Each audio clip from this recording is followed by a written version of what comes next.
Okay, so hey and यार, तो अभी ये है कि IBO 5 का जिसमें मैं पढ़ाने वाला हूँ आज आपको पार्ट 2 हैगा ये। इसका पार्ट 1 पहले ही मैं बता चुका, वो 20-25 मिनट की एक वीडियो होगी, वो जाके लिंक डिस्क्रिप्शन में इसका आपका मिल जाएगा, तो उधर जाके वो पढ़ लेना। उसमें मैंने कुछ इंट्रोडक्शन वगैरह के बारे में बनाया था, इंटरनेशनल मार्केटिंग लॉजिस्टिक्स के क्या इंट्रोडक्शन होता है, इसके कुछ फंक्शन वगैरह, एंड मैंने इसमें कुछ प्रॉब्लम्स बता दी थी, शिपिंग की जो प्रॉब्लम्स होती है उसकी कुछ रेमेडीज वगैरह, वो सब मैंने इसमें बता दिए थे, तो एक बार वो जाके पढ़ लेना। And now starting in this chapter from international chamber of commerce ICC, जो कि लास्ट में मैंने छोड़ गया था। ओके, तो हुआ क्या था सर, चलिए आज पढ़ते हैं अपन इंटरनेशनल चैम्बर ऑफ कॉमर्स। तो ICC मोस्टली सुना ही होगा, 1 मिनट, ठीक है। तो ICC के बारे में आज अपन पढ़ेंगे। ओके, तो ये फाइनली डन, ठीक है। तो ICC बेसिकली होता क्या है, फर्स्ट ऑफ ऑल देख सकते हैं, जैसे इसमें लिखा हुआ है, देख सकते हैं इसमें लिखा होगा largest business organisation in the world, ठीक है, वही है, सबसे बड़ा बिजनेस ऑर्गेनाइजेशन है ये।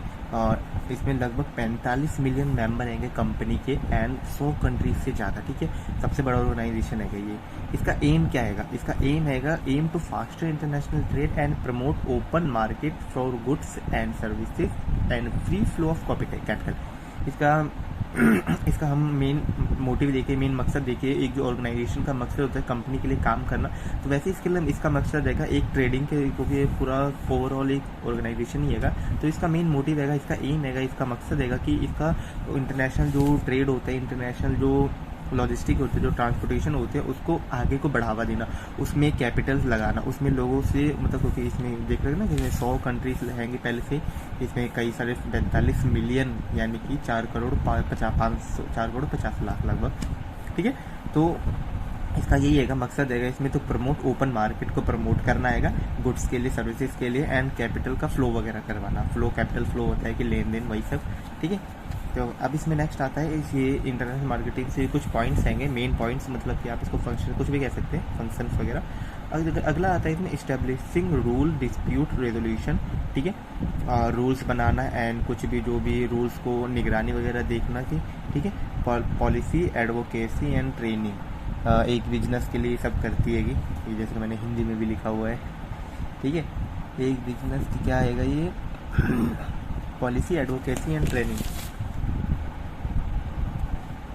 फिर आता है इसमें नेक्स्ट आता है अपना कॉन्टैक्ट विद यूनाइटेड नेशन, इनका यूनाइटेड नेशन के साथ भी कॉन्टैक्ट है, वर्ल्ड ट्रेड ऑर्गेनाइजेशन, ठीक है, WTO and other inter governmental agencies, ठीक है। तो ICC का मेन काम होता है ये इसका प्रमोट करना, ट्रांसपोर्टेशन को प्रमोट करना, लॉजिस्टिक्स को प्रमोट करना, उसमें फ्लो बढ़ाना कैपिटल की, एंड ये कुछ रूल्स वगैरह भी बनाता है। एंड ये किसके साथ जुड़ के काम करता है, इसके कॉन्टैक्ट में आता है UN, यूनाइटेड नेशन आता है, WTO आता है, वर्ल्ड ट्रेड ऑर्गेनाइजेशन, एंड आता है कई सारी अदर इंटर गवर्नमेंटल एजेंसीज, ठीक है, ये सब इसके अंडर में आती है ICC के। तो अभी अपन पढ़ते जाएंगे, नेक्स्ट अपना पढ़ो IMO इंटरनेशनल मैरीटाइम ऑर्गेनाइजेशन, ठीक है। इसका मेन काम होता है शिप की ये सिक्योरिटी पर ध्यान देना कि शिप का क्या है, कोई पॉल्यूशन वगैरह, तो शिप को, मतलब देखिए जहाज़ जो अपना है ना, जैसे मिस्टर बीस्ट का भी वो भी प्रोग्राम चला था कि सी को क्लीन करवाने के लिए, तो वैसे ही जो IMO का मेन मोटिव है, इनका यही देख रेख करना है कि कहीं कोई सी को किसी वेसल की, किसी कार्गो की वजह से, किसी जहाज़ की वजह से, कोई जहाज़ की वजह से समुद्र को नुकसान तो नहीं हो रहा, किसी सी ओशियन को नुकसान तो नहीं, तो वही इसका मेन काम है इस इंटरनेशनल मैरीटाइम ऑर्गेनाइजेशन, ठीक है। अब इसके अपन कुछ पॉइंट पढ़ते हैं। ये एक स्पेशलाइज्ड एजेंसी है UN, ठीक है, स्पेशलाइज्ड एजेंसी है यूनाइटेड नेशन के द्वारा बनाई गई। इसका responsible for safety and security of international shipping, ये वही देखता है शिपिंग में, and prevent pollution from ship. अब देखिए पॉल्यूशन का मतलब होता है ना कि जैसे कि पॉल्यूशन मतलब जरूरी नहीं है धुआं वाला पॉल्यूशन, सी पॉल्यूशन, यानी जो सी में कचरा वगैरह जाता है, तो ये उस सब की देख रेख करता है, उसको दूर प्रिवेंट करता है, उसको दूर रखता है। इसका responsible for safety and security of international shipping and prevent pollution from ships, ship के द्वारा जो भी निकला गया पॉल्यूशन होता है उन सबको दूर करता है। नेक्स्ट आता है IMO has 175 member state countries, ठीक है। IMO इंटरनेशनल मैरीटाइम ऑर्गेनाइजेशन में 175 मेंबर्स के स्टेट्स हैंगे, मतलब 175 कंट्रीज के अंडर भी आता है। अब आता है नेक्स्ट पॉइंट आता है 3 association member are not consider, इसमें 175 तो हैंगे, लेकिन 3 नहीं आते। कौन कौन से 3 नहीं आते? Hong Kong, Macao and Faroe Island. ठीक है, ये तीन देश इसमें शामिल नहीं है IMO के अंदर। ठीक है, हांगकॉन्ग क्यों नहीं है मेरे को समझ नहीं आया, कमेंट करो जिसको भी पता होगा। एंड इसका पहले ही बता दूँ, इसका पार्ट 1 आप पढ़ लेना। इसका मैंने 20-25 मिनट का एक और पार्ट बना चुका हूँ, तो उसमें कुछ इंट्रोडक्शन के बारे में बताया था। जिन बंदों ने स्किप कर लिया था ये उनके लिए ठीक है, मेरे को पता है आप लोगों ने स्किप कराएगा डायरेक्ट टॉपिक पढ़ने के लिए। तो चलिए, ओके। एंड नेक्स्ट टॉपिक इसमें आता है measure to keep waterways and clean preventing marine pollution from seas. वही है कि ज़्यादा वाटर वेस्ट ना हो, पानी को गंदा ना करे, क्योंकि यार सी समुद्र सबका है, सी पर किसी का एक अधिकार नहीं है। सी में गंदगी नहीं होनी चाहिए, चेक करना होता है इसका काम। ठीक है, इंटरनेशनल मैरीटाइम ऑर्गेनाइजेशन का।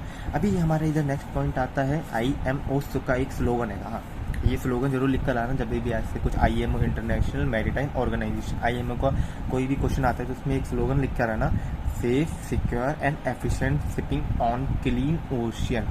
ठीक है, क्या आएगा, safe secure and efficient shipping on clean ocean. यानी कि ओशियन को क्लीन रखना, सेफ रखना एंड सिक्योर रखना बाय शिपिंग के द्वारा। शिपिंग यानी कि जो जहाज से आना जाना होता है उसके द्वारा ओशियन को क्लीन रखना, safe secure efficient shipping on clean ocean. ठीक है, ठीक है।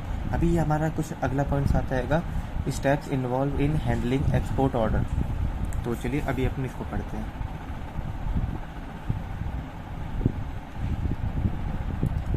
ओके, तो ये कुछ स्टेप्स हैं तो इन्वॉल्व हैंडलिंग एक्सपोर्ट ऑर्डर, जिसमें आता है receipt of an order. Receipt होगा ऑर्डर का, यानी कि जो एक एक्सपोर्ट करता है, कोई एक ऑर्डर जब हम लेते हैं, कैप्टन एक ऑर्डर लेता है बंदे से, तो उसके अंदर के कुछ ये स्टेप्स हैं। Receipt of an order, obtaining export licence, licence क्या होना चाहिए, obtaining letter of credit, fixing exchange rate, foreign exchange formalities, preparation of order, formalities by forwarding and cleaning agent. फिर एक पॉइंट है इसका obtaining bill of lading. Bill of lading क्या होता है ये आगे बताऊंगा। Presentation of document to bank and realisation of export to proceed. ठीक है, ये कुछ इसके स्टेप्स हैं, इसको आप एक बार अच्छे से पढ़ लेना, तो ज़्यादा कुछ वो बड़ी बात नहीं है इसमें। फिर आप आता है charter party, most important topic in this IBO। Okay, तो चार्टर पार्टी बेसिकली एक कॉन्ट्रैक्ट होता है शिप ऑनर और चार्टर के बीच में। चार्टर यानी कि भाई जो जिस बंदे ने अपना माल दिया है जहाज को उधर से, मतलब जो एक तरह का ये कस्टमर होता है, चार्टर इन दोनों के बीच का एक कॉन्ट्रैक्ट होता है चार्टर पार्टी। ठीक है, हाँ, तो इसको हम पढ़ते हैं। Maritime contract between ship owner and charter to hire ship. Ship को हायर करने का एक कॉन्ट्रैक्ट होता है फॉर स्पेसिफिक वॉयज, माल को इधर से उधर ले जाने के लिए। जो जहाज के मालिक में और सामान देने वाले में जो एक वो होता है कॉन्ट्रैक्ट होता है, इसको कहते हैं चार्टर पार्टी।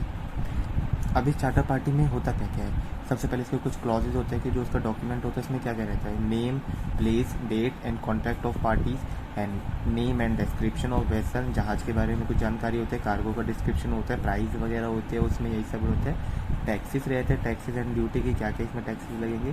पोर्ट का डेस्टिनेशन रहते हैं कि कहाँ पर क्या ये अपना माल उतरेगा, एंड दोनों पार्टी के इसमें सिग्नेचर होते हैं। ठीक है, तो इसमें कुछ ज़्यादा बड़ी बात नहीं है। कि अब चार्टर पार्टी भी दो टाइप्स के होता है, पहला होता है वॉयज चार्टर पार्टी एंड दूसरा होता है टाइम चार्टर पार्टी। ठीक है, अब देखा जाए ना तो voyage charter party and time charter party होता क्या क्या है, तो इसमें वॉयज चार्टर पार्टी में इसमें शिप ऑनर का पूरा कंट्रोल होता है। ठीक है, शिप ऑनर रिस्पॉन्सिबल होता है, कोई भी अगर टेक्निकल या कमर्शियल कोई भी होता है, अगर दिक्कत होती है। ठीक है, एंड इसमें जो पूरा जो कॉस्ट होता है, ये पूरा कॉस्ट केवल ये शिप ऑनर ही देखता है। All cost related, maintain, crew, जो भी कुछ होता है पूरा कॉस्ट इसका शिप ऑनर ही देखता है, यानी कि कैप्टन देखता है। अब आता है टाइम चार्टर पार्टी, ये इसका डायरेक्ट अपोजिट हो गया। टाइम चार्टर पार्टी में शिप ऑनर एंड चार्टर दोनों का ही बराबर सहयोग होता है। Ship owner responsible for ship and commercial control by charter. Ship owner तो देखता है अपना शिप को, लेकिन जो भी कमर्शियल कंट्रोल होता है, जो भी उसके प्रोडक्ट के गुड्स के रिलेटेड होता है, वो सब देखता है चार्टर। ठीक है, कॉस्ट डिवाइड होती है दोनों में, मेन वही बात है। अभी आती है guys central warehousing corporation CWC। ये वही है, वेयर हाउसिंग की बात आ रही तो वही है, गोडाउन वगैरह की बात है। इसमें यार ज़्यादा कुछ है नहीं, अभी आप इसको पढ़ना होगा तो पढ़ लेना। मेन जैसे कि मैं बता दिया कि इसमें 1962 बाय मिनिस्टर ऑफ गवर्नमेंट ने बनाएगा 1962 में। The warehousing corporation act 1962 में वही है। इसका जो एम क्या होता है, aim to provide warehouses for logistic. सामान रखने के लिए ना एक गोडाउन होना चाहिए हर एक उसके पोर्ट के पास, तो वही है। कहीं पे भी पोर्ट जरूरी नहीं है, मैं शिप का ही मैं ज़्यादातर इसमें ले रहा हूँ, क्योंकि इसमें ज़्यादातर काम शिप का ही आ रहा है। बाय रोड हुआ तो फिर नॉर्मल जहाँ पर भी बस स्टॉप वगैरह रहता है या फिर ट्रेन वगैरह जो होता है, तो उन सब के पास वेयर हाउसेज होने चाहिए। तो इसमें पब्लिक भी होता है, प्राइवेट भी होता है, ये सब अपन आगे पढ़ेंगे, देख लेना, ठीक है। तो पोर्ट एंड एयरपोर्ट पर जहाँ से इजीली ट्रांसपोर्ट हो सके वही है, ये वेयर हाउसेज होने चाहिए।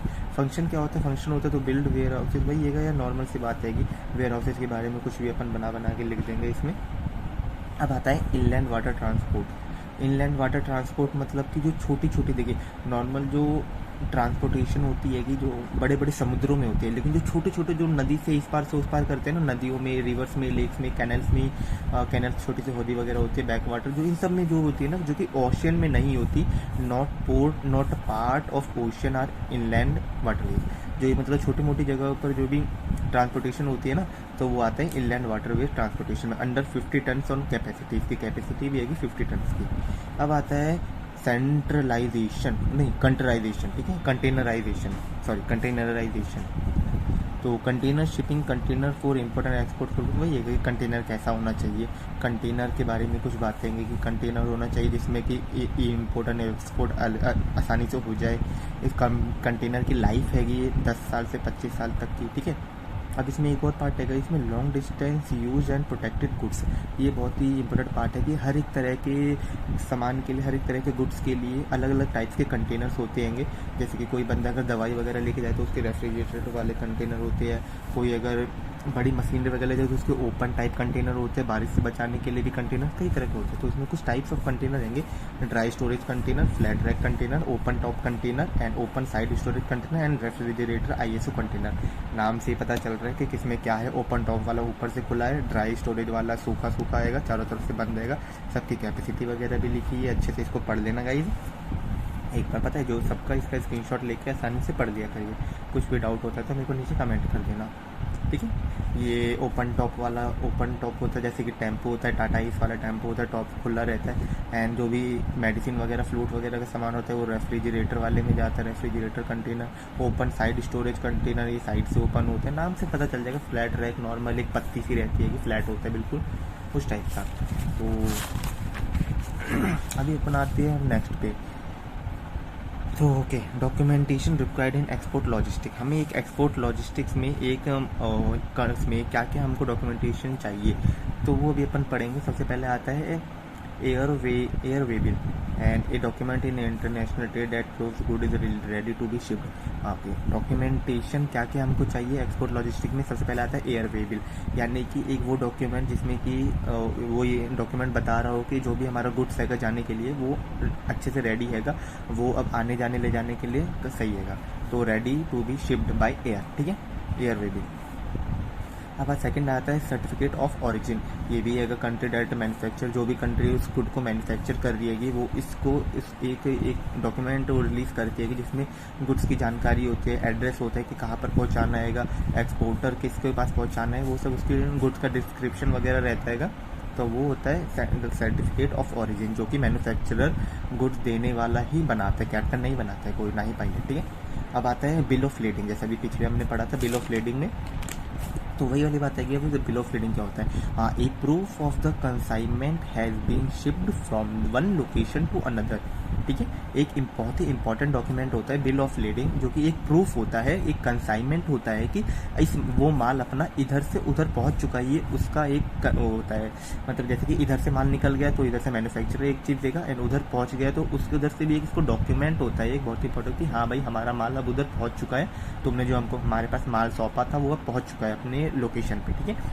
तो फिर वही है, a proof of consignment has been shipped from one location to another. तो ये होता है यही, ठीक है। ओके, अब आता है नेक्स्ट, इसमें नेक्स्ट पॉइंट आता है डॉक्यूमेंटेशन के बारे में। अभी हम पढ़ रहे हैं कि एक एक्सपोर्ट लॉजिस्टिक में क्या क्या, एक माल को ले जाने के लिए क्या क्या डॉक्यूमेंट्स हमें चाहिए। तो 3 टॉपिक पढ़ लिए, air way bill, certificate of origin, bill of lading, and fourth आता है कंबाइंड ट्रांसपोर्ट डॉक्यूमेंटेशन। ये वही गाड़ी का उसका डॉक्यूमेंट होता है, इसके जहाज का डॉक्यूमेंट हैगा, कुछ बड़ी बात नहीं है। Bill of exchange, bill of exchange एक ड्राफ्ट होता है, एक हैंड रिटन डॉक्यूमेंट होता है कि बिल ऑफ एक्सचेंज एक तरह का वही होता है, पेमेंट रिसिप्ट होती है कि तुम मेरा माल इधर से उधर पहुंचा दे, मैं तेरे को इतना रुपए दे दूंगा, एंड जो भी कुछ वो लगेगा इसमें दोनों पार्टी की सहमति होती है, एंड दोनों पार्टी के इसमें साइन भी रहते हैं, वही है bill of exchange handwritten document होता है by many of the duty in the future के लिए डॉक्यूमेंट होता है कि जब माल उधर से इधर से उधर पहुंच जाएगा तब उसके बाद क्या पेमेंट, किस तरह से पेमेंट होगी, उसका एक डॉक्यूमेंट होता है, ठीक है। फिर आएगा इंश्योरेंस पॉलिसी, इंश्योरेंस का वही पॉलिसी का डॉक्यूमेंट होना चाहिए कि अगर बीच में चोरी इंश्योरेंस वही होता है। एंड पैकेजिंग की भी लिस्ट होती है। एंड इंस्पेक्शन सर्टिफिकेट, जो भी कुछ चेकिंग वगैरह होती है उन सब की वो होता है इसमें सर्टिफिकेट इसका, ठीक है। अब आता है 7R इंटरनेशनल लॉजिस्टिक, ये इसका एक शॉर्ट नोट आ सकता है।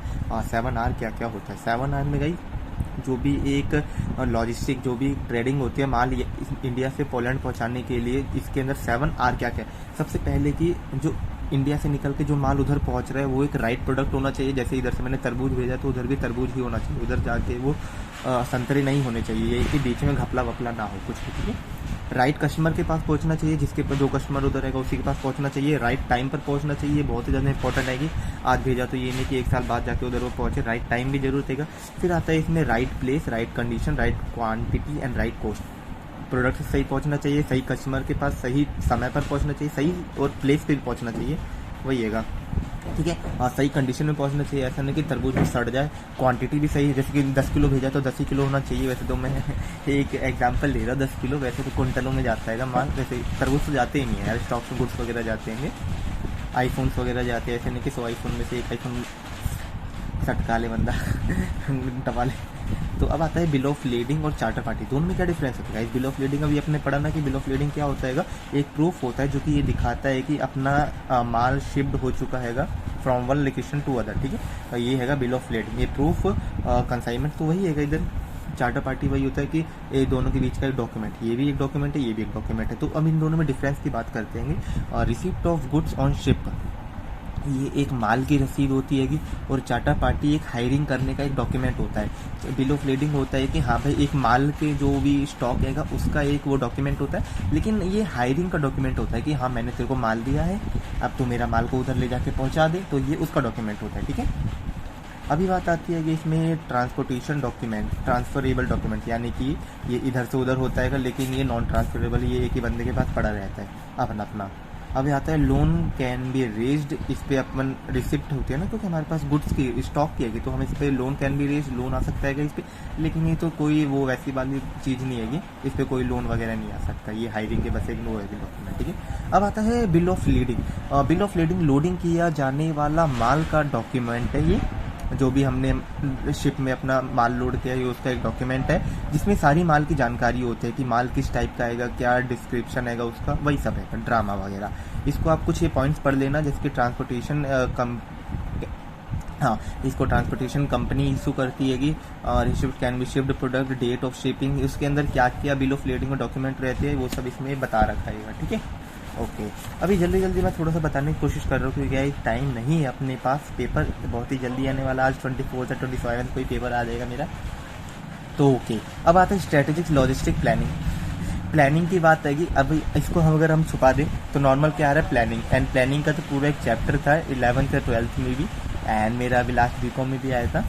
तो वही है प्लानिंग के बारे में, इधर स्ट्रेटेजी, कोई भी चीज़ की प्लानिंग, सबसे पहले तो मैं बता दूं कि किसी भी चीज़ की प्लानिंग गाइस बनती कैसे है। कोई सा भी ऑर्गेनाइजेशन प्लानिंग बनाता है कंपनी को प्रॉफिट पहुंचाने के लिए, ठीक है, ये बात माइंड में रखना। कोई सा भी प्रॉफिट पहुंचाने के लिए ही प्लानिंग करता है, ठीक है। तो अब वो प्लानिंग ऐसे करेगा जिससे कि कंपनी को फायदा हो। फायदा कैसे कैसे होगा, तो वही सारी बातें होंगी अपनी तरफ से, आप इसको बना के लिख सकते हैं। इसको अगर 2 नंबर का क्वेश्चन आए तो 2 नंबर में भी लिख सकते हैं कि एक नियोजन होता है, हिंदी पढ़ने वालों को नियोजन में समझ आएगा, हिंदी में लिख सकते हैं। पेपर आपकी मर्जी, जैसे मर्जी लिखिए, ये जैसे कि लाइक ये आप थोड़ा सा पढ़ सकते हैं। अब इसके गाइज कुछ और इधर बता सकता हूँ मैं, मल्टी मॉडल ट्रांसपोर्ट, ठीक है। मल्टी मॉडल होता है, नाम से सबसे पहले तो देखिए नाम में क्या पता चल रहा है, मल्टी मतलब एक से ज़्यादा, ठीक है, मॉडल ट्रांसपोर्ट, ठीक है। जिस भी ट्रांसपोर्टेशन में एक से ज़्यादा वो लग रहा है, क्या कहते हैं, एक से ज़्यादा ट्रांसपोर्ट आ रहे हैं तो वो होता है मल्टी मॉडल ट्रांसपोर्ट, ठीक है। तो अभी इधर अपना आ जा रहा है मल्टी मॉडल ट्रांसपोर्ट। तो चलिए यार मैं इसको पढ़ाऊंगा अपनी नेक्स्ट वीडियो में, जो कि रहेगी इसकी पार्ट 2, तो वो वीडियो बिल्कुल भी मिस मत करना। तो hope you guys enjoy this video, like कर देना इस वीडियो अगर आपको वीडियो पसंद आ रही होगी तो। चलिए